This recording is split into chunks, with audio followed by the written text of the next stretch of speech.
99% பேருக்கு தெரியாத குலதெய்வ ரகசியம். வாங்க பார்க்கலாம். குலதெய்வ ரகசியம். உங்கள் வாழ்க்கை ஏன் முன்னேறலைன்னு நீங்கள் ஒரு நாளாவது யோசிச்சிருக்கீங்களா? எல்லாமே சரியாக பண்ணியும் ஏதோ ஒன்று மிஸ் ஆகுது போல் ஃபீல் ஆகுதா? அந்த காரணம் உங்கள் குலதெய்வமாக இருக்கலாம். 99% பேருக்கு தெரியாத ஒரு ரகசியம் இப்போது நான் உங்களுக்கு சொல்ல போகிறேன். நம்ம முன்னோர்கள் ஏன் குல தெய்வத்தை கட்டாயமாக வழிபட்டாங்கன்னு தெரியுமா? அது ஒரு சாதாரண விஷயம் இல்லை. அது உங்கள் வாழ்க்கையை மாற்றும் சக்தி. நம்ம அம்மா, அப்பா, தாத்தா, பாட்டி எல்லாரும் குலதெய்வ கோயிலுக்கு போகணும்னு சொல்லுவாங்க. ஆனால் நாம் பிஸி லைஃப்பில் அதை இக்னோர் பண்ணிடுறோம். ஆனால் ஒரு உண்மை, குலதெய்வம் என்பது நம்ம குடும்பத்தை காப்பாற்றும் சக்தி. அதை நெகட்டிவாக நினைக்காம, வாழ்க்கையில் தடைகள் பல வரும். அந்த தடைகளையும் கடந்து நம்மளால் குலதெய்வ கோயிலுக்கு எப்படி போக முடியுமோ வருஷத்துக்கு ஒரு தடவையாவது கண்டிப்பாக போனீங்க அப்படின்னா உங்கள் குடும்பத்தையே அது காக்கும். குலதெய்வ கோயிலுக்கு நம்ம போகலன்னா என்ன மாதிரி பிரச்சனைகள் வரும் தெரியுமா? வேலை கிடைக்காது, பணம் தங்காது, வீட்டில் சண்டை வந்துக்கிட்டே இருக்கும், மன அமைதி இல்லாமல் இருக்கும். இது எல்லாத்துக்குமே ஒரே காரணம், குலதெய்வ வழிபாடு செய்யாமல் இருக்கிறது தான். சரி, இப்போது முக்கியமான ரகசியம் ஒன்று சொல்கிறேன், நல்லா கேட்டுக்கோங்க. அதுக்கு முன்னாடி நம்ம சேனலை சப்ஸ்கிரைப் பண்ணிக்கோங்க. உங்கள் குலதெய்வம் என்னங்கிறதையும் கமெண்டில் எழுதுங்க. உங்கள் குலதெய்வ கோயிலுக்கு போய் வழிபடணும் அப்படின்னா ஃபஸ்ட்டு தீபம் ஏற்றணும், குடும்பத்தோடு சேர்ந்து பிரார்த்தனை செய்யணும். இதுக்கு பின்னாடி ஒரு பெரிய எனர்ஜி இருக்குது. அது உங்கள் வாழ்க்கையவே ஸ்லோவாக சேஞ்ச் பண்ண ஆரம்பிச்சிடும். ஒரு எக்ஸாம்பிள் சொல்கிறேன், நல்லா கேட்டுக்கோங்க. ஒரு குடும்பம் 5 வருஷம் குலதெய்வம் கோயிலுக்கு போகலை அப்படின்னா எல்லாமே ரிசர்வாக, அதாவது நெகட்டிவாக பின்னாடி திரும்ப ஆரம்பிச்சிடும். அதுக்கப்புறம் அவர்கள் கோயிலுக்கு போய் வழிபட்டதுக்கு அப்புறம் எல்லாமே கிடைக்க ஆரம்பிச்சிடும். வேலை கிடைச்சோம், ஹெல்த் இம்ப்ரூவ் ஆகும், வீட்டில் ரொம்ப அமைதியாக இருக்கும். இது கண்டினியூஸாக இல்லாமல், இதை கண்டினியூஸாக பண்ணிக்கிட்டே இருக்கிறோம் அப்படின்னா நமக்கே நம்மளே அறியாமல் ஒரு நம்பிக்கையும் ஒரு சக்தியும் நம்ம கூட இருக்கிற மாதிரியே நாமளே உணரலாம். நீங்களே சொல்லுங்கள், உங்கள் குலதெய்வம் யார்? நீங்கள் லாஸ்ட் டைம் எப்போ போனீங்க? கமெண்டில் சொல்லுங்கள், நான் எல்லாமே படிப்பேன். ஒரு விஷயம் மட்டும் மறந்துடாதீங்க, குலதெய்வத்தை மறந்துட்டால் அது நம்ம வாழ்க்கையில் இம்பேக்ட் ஆகும். ஆனால் நினச்சா போதும், வாழ்க்கை மாற ஆரம்பிக்கும். நம்ம குலதெய்வம் கோயிலுக்கு போகணும்னு நீங்கள் ஒரு தடவை நினைங்க, உங்கள் வாழ்க்கையே அந்த நொடியில் இருந்து நல்ல விதமாக மாற ஆரம்பிக்கும். இப்போவே ஒரு முடிவெடுங்க. இந்த மாதம் இல்லைன்னா அடுத்த மாதம், இல்லை உங்கள் ஃபேமிலியோடு சேர்ந்து குலதெய்வ கோயிலுக்கு போங்க. நம்பிக்கை வைங்க, உங்கள் வாழ்க்கை 100% மாறும். குலதெய்வத்தோட ரகசியம் ஒன்று இருக்குது. நீங்கள் குலதெய்வ கோயிலுக்கு போனீங்க அப்படின்னா நெய் தீபம் ஏற்றுங்க. குலதெய்வ கோயிலுக்கு போகிறதுக்கு முன்னாடி 3 பொருட்கள் கண்டிப்பாக கொண்டு போகணும். நீங்கள் குலதெய்வம் கோயிலுக்கு போகிறதுக்கு முதல் நாளிலேயே வீட்டில் வெல்லம் வாங்கி வச்சுட்டு உங்கள் வீட்டில் இருந்து அந்த வெல்லத்தை எடுத்துகிட்டு போங்க குலதெய்வ கோயிலுக்கு.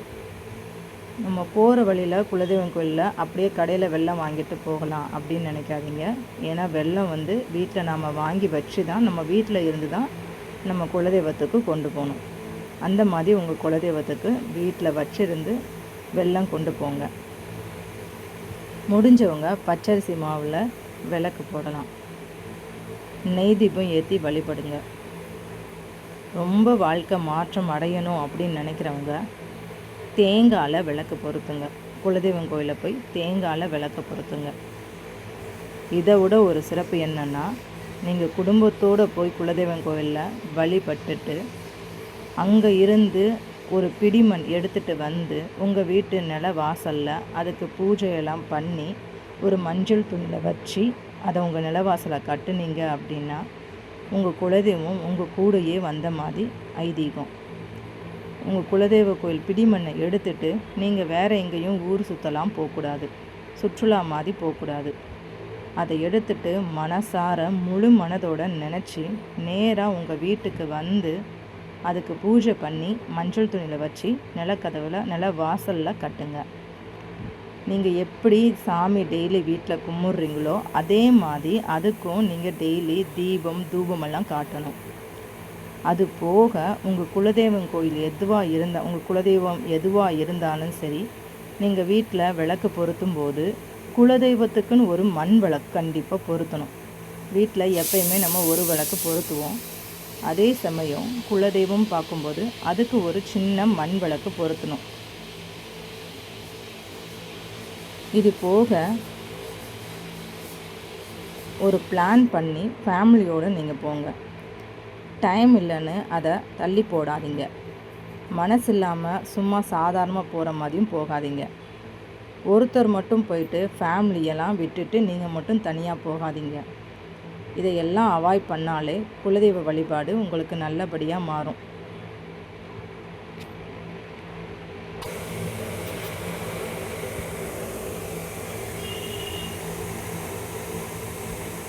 நாம் குலதெய்வ கோயிலுக்கு தொடர்ந்து செய்கிறது அது நம்ம பொறுப்பு. உங்களால் முடிஞ்ச அளவுக்கு குலதெய்வ கோயிலுக்கு எதையாவது செய்யுங்க. இதை இப்போயே ஸ்டார்ட் பண்ணுங்க. உங்கள் நெக்ஸ்ட் ஜென்ரேஷன் கூட இதை அப்படியே உங்களை பார்த்து ஃபாலோ பண்ணுவாங்க. இப்போ ஒரு முடிவெடுங்க.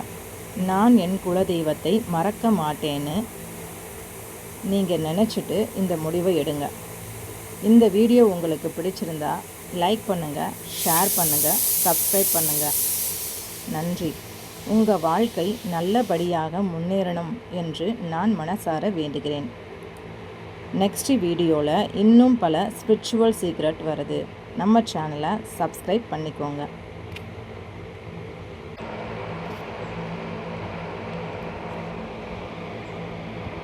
குலதெய்வ கோயிலுக்கு செல்லும்போது கட்டாயமாக பூ, பழம், தேங்காய், வெற்றிலைப்பாக்கு, குங்குமம், விபூதி மற்றும் நெய் ஆகியவற்றை எடுத்து செல்ல வேண்டும். உங்கள் குலதெய்வம் ஆண் குலதெய்வமா, பெண் குலதெய்வமா? நீங்களே கமெண்டில் சொல்லுங்கள். இப்போ ஆண் குலதெய்வம், அதாவது கருப்பசாமி, ஐயனார், மதுரை வீரன் இந்த மாதிரி குலதெய்வமாக இருக்குது அப்படின்னா நீங்கள் சாராயம், சுருட்டு, அதாவது வஸ்திரம், வேட்டி, துண்டு, அரிவாள் மற்றும் நெய்வேத்தியம் செய்ய சமைத்த அசைவ உணவுகள் இது எல்லாம் படைப்பாங்க. இது பெண் தெய்வம் அப்படின்னா அம்மன், மாரி, பேச்சியம்மன் இந்த மாதிரி தெய்வமாக இருந்துச்சு அப்படின்னா மாவிளக்கு எடுப்பாங்க. வெல்லம், புடவை, மஞ்சள் அல்லது சிவப்பு கலந்த புடவை, எலுமிச்சம்பழம், வளையல்கள், தாலி, சரடு மற்றும் பொங்கல் வைத்து சாமியை வழிபடுவாங்க. கோயிலுக்கு செல்வதற்கு முன்பே வீட்டிலிருந்து வெல்லம் அல்லது பச்சரிசி போன்றவற்றை எடுத்து செல்வது அந்த காலத்திலிருந்து வழக்கம். உங்களால் மாதம் ஒரு முறை குலதெய்வ கோயிலுக்கு செல்ல முடிந்தால் இந்த தானத்தை தொடர்ந்து செய்து வாருங்கள். இந்த தானத்தால் உங்களுடைய வீட்டில் எந்த பிரச்சனையும் இல்லாமல் இன்பமான விஷயங்கள் மட்டுமே நடக்கும். குலதெய்வ கோவிலில் இருந்து ஒரு கைப்பிடி அளவு மண் எடுத்து வர வேண்டும். இந்த குலதெய்வ மண்ணை சிவப்பு நிற அல்லது மஞ்சள் நிற துணியால் கட்டி நமது வீட்டின் நிலைவாசல் அல்லது வீட்டின் எந்த இடத்தில் இருந்தால் அதிகப்படியான மன அழுத்தம், குழப்பங்கள் இது போன்று இல்லாமல் இருக்குமோ அந்த இடத்தில் இதை கட்ட வேண்டும். உங்கள் குலதெய்வம் ஆண் தெய்வமா அல்லது பெண் தெய்வமா? மேலும் நீங்கள் செய்யும் வழிபாட்டிற்கு ஏற்ப பிரசாத பட்டியலையும் நீங்கள் தயார் செய்து அதுவும் குலதெய்வத்திற்கு கொடுக்கலாம்.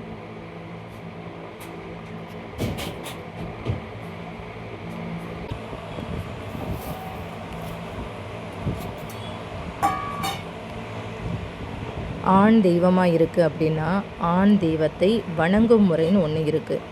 முதலில் பாதத்தில் அத்தெய்வத்தின் பார்வையை செலுத்தி, அதாவது நாம் நம்மளுடைய குலதெய்வம் ஆண் தெய்வமாக இருக்குது அப்படின்னா நம்ம நேரடியாக முகத்தை பார்க்கக்கூடாது.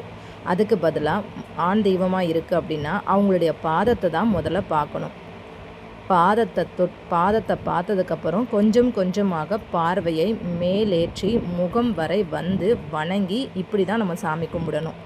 கொஞ்சம் கொஞ்சமாக பார்வையை மேலேற்றி முகம் வரை வந்து வணங்கும் பொழுது நம்முடைய எண்ணங்கள், நாம் நினைத்த காரியங்கள் நிறைவேறும்.